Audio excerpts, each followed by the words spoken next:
मैं तुम्हें खरीद रहा हूँ पूरे 1 महीने के लिए। आज से तुम सिर्फ मेरी हो। मेरा बिस्तर गर्म करना, मुझे खुश रखना और इस दौरान किसी और की तरफ देखने की भी हिम्मत मत करना। विराट सिंघानिया ने माया के कानों में बेहद ठंडी और सख्त आवाज़ में कहा। उसकी बात सुनते ही माया का दिल तेज़ी से धड़कने लगा। एक शानदार कमरे में विराट सिंघानिया अपने आरामदायक सोफे पर बैठा था। उसके सामने कतार में कई लड़कियां खड़ी थीं, जिनके चेहरों पर उम्मीद की हल्की झलक थी। विराट, जो शहर का सबसे प्रभावशाली और अमीर बिजनेसमैन था, अपनी मस्कुलर बॉडी और रौबदार व्यक्तित्व के कारण सबकी धड़कन था, लेकिन उसके लिए प्यार और रिश्तों की कोई अहमियत नहीं थी। उसके जीवन में बस दौलत और रुतबे का ही महत्व था। उसके बगल में बैठे बिजनेस पार्टनर ने मुस्कुराते हुए कहा, यह हमारे क्लब की सबसे खूबसूरत लड़कियां हैं।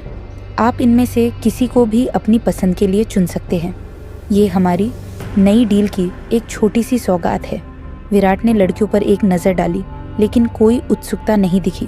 बकवास, ये सब पुरानी और घिसी पिटी चीज़ें हैं। कुछ नया है तो दिखाओ, उसने बेरुखी से कहा। कुछ ही देर में नई लड़कियों को लाया गया।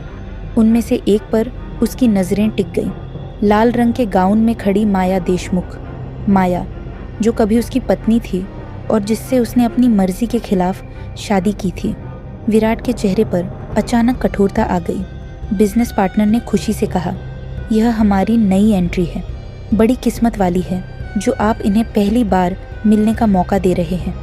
लेकिन माया चुपचाप खड़ी रही, नज़रें झुकाए, जैसे वह विराट से नज़रें मिलाने से बच रही हो। विराट ने गिलास मेज़ पर रखा और माया की ओर बढ़ा। बाकी लड़कियां उसे आकर्षित करने की कोशिश कर रही थीं, लेकिन विराट की नज़रें सिर्फ माया पर थीं। उसने अचानक माया का हाथ पकड़ा और उसे खींचते हुए कमरे से बाहर ले गया। दूसरे हाथ से उसने उसकी कमर थाम ली और माया उसके सीने से लग चुकी थी। तुमने सोचा था कि मुझसे दूर जाकर खुद को मुझसे बचा लोगी? विराट की आवाज़ में ठंडक और गुस्सा दोनों थे। माया की आंखों में दर्द साफ झलक रहा था, लेकिन वह चुप रही। उसकी खामोशी विराट के दिल को भी अंदर तक झकझोर रही थी। आगे की कहानी उनके जज्बातों, उनके अतीत के संघर्ष और उनकी टकराव भरी जिंदगी को उजागर करेगी। क्या विराट के दिल में माया के लिए कोई नरमी बचेगी? क्या माया अपने आत्मसम्मान के लिए खड़ी हो सकेगी?